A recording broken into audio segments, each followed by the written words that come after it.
आज हम बात करेंगे डीप वीनस साइनस थ्रोम्बोसिस या डीवीएसटी। डीप वेनस साइनस थ्रोम्बोसिस या डीवीएसटी के बारे में जानने से पहले आपको ये जानना ज़रूरी है कि डीप वेनस साइनसेस होते क्या हैं।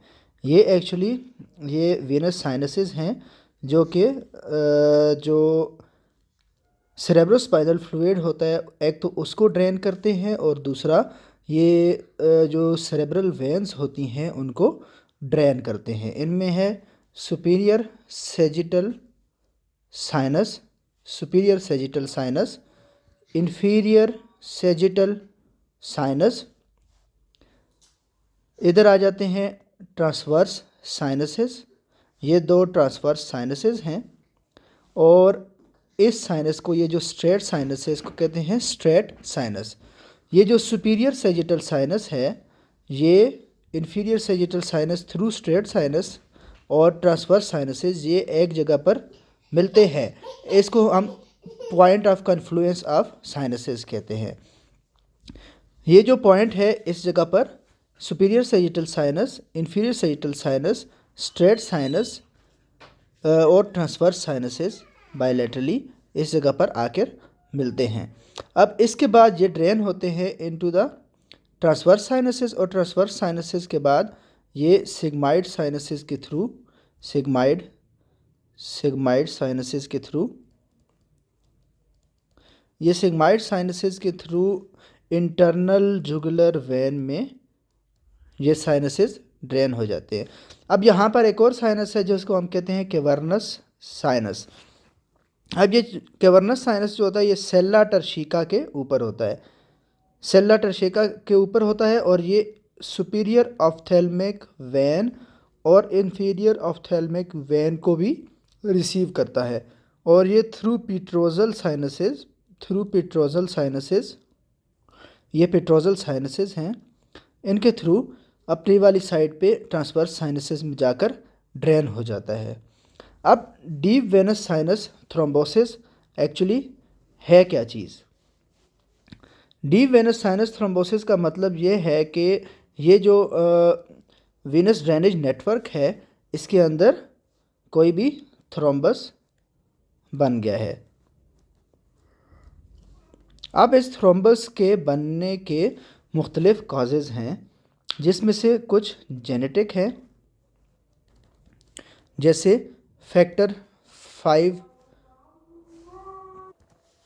सबसे पहले जो मोस्ट कॉमन काज, जेनेटिक काज है वो फैक्टर 5 लीडन है। इसके अलावा जो और जेनेटिक काजेज़ हैं उनमें एंटी थ्रोम्बिन 3 की डेफिशिएंसी और प्रोटीन सी एंड एस की deficiency, protein C and S की डेफिशिएंसी भी हो सकती है।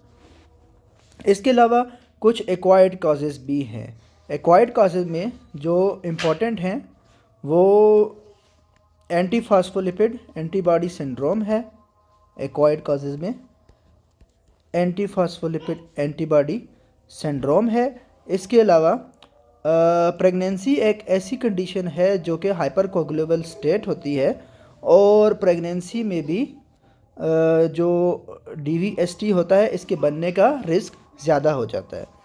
अब हम चलते हैं इसके जो क्लिनिकल फाइंडिंग्स हैं, साइंस और सिम्टम्स क्या क्या हो सकते हैं।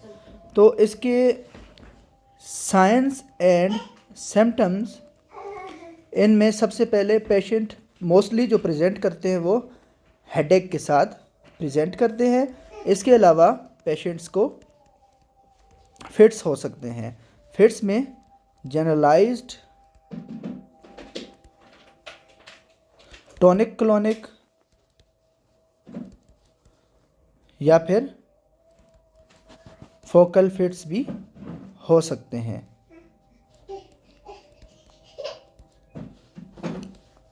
जनरलाइज्ड टॉनिक क्लोनिक या फोकल फिट्स भी हो सकते हैं। इसके अलावा मोटर डेफिसिट्स हो सकते हैं, मोटर डेफिसिट्स और क्रेनियल नर्व डेफिसिट्स, यानी क्रेनियल नर्व 3, क्रेनियल नर्व 4 और क्रेनियन नर्व 6 के भी डेफिसिट्स हो सकते हैं, जिसकी वजह से आपको डिप्लोपिया होता है। इसके अलावा क्रेनियल नर्व 5 की मैग्जिलरी और मैंडिबुलर जो ब्रांचेस हैं उनके ऊपर भी कैवर्नस साइनस थ्रोम्बोसिस की वजह से कंप्रेशन होता है, जिसकी वजह से आपको ट्राइजेमिनल न्यूरल्जिया डेवलप हो सकता है। ट्राइजेमिनल न्यूरल्जिया भी डेवलप हो सकता है। अब अगर हम बात करें इसकी ट्रीटमेंट की, तो जब भी इस तरह का आपके पास पेशेंट आएगा तो आपने उसका सीटी ब्रेन लाजमी कराना है टू रूल आउट स्ट्रोक को आपने रूल आउट करना है।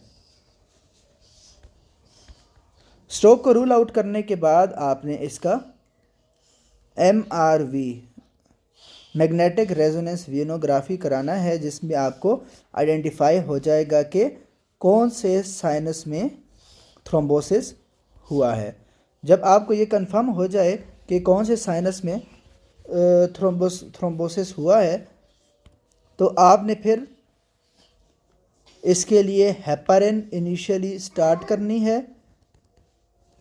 हेपारिन आपने स्टार्ट करनी है और साथ में ही आपने वारफरिन भी स्टार्ट करनी है। अब हेपारिन का ये फ़ायदा होता है कि ये INR को ज़्यादा करता है और वारफरिन जो है फिर उस INR को मेंटेन रखता है। मोस्टली हम जो है हेपारिन जो होता है मोस्टली 5 डेज़ तक देते हैं, जबकि वारफरिन जो होता है ये हम 3 मंथ्स तक देते हैं अगर कोई प्रोवोक्ड इवेंट हुआ है।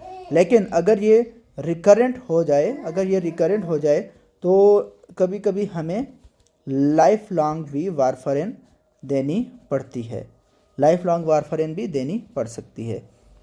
एक बात आपने और याद रखनी है कि जब भी वारफरिन आप देंगे पेशेंट को, तो आपने उसका PTINR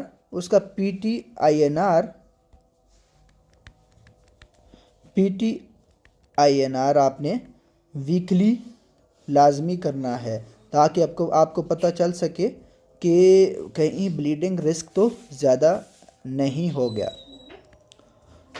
so it is all about deep Venus sinus thrombosis. उम्मीद है आपको वीडियो पसंद आई होगी। मेरे चैनल को सब्सक्राइब करें और वीडियो को लाइक करें। शुक्रिया।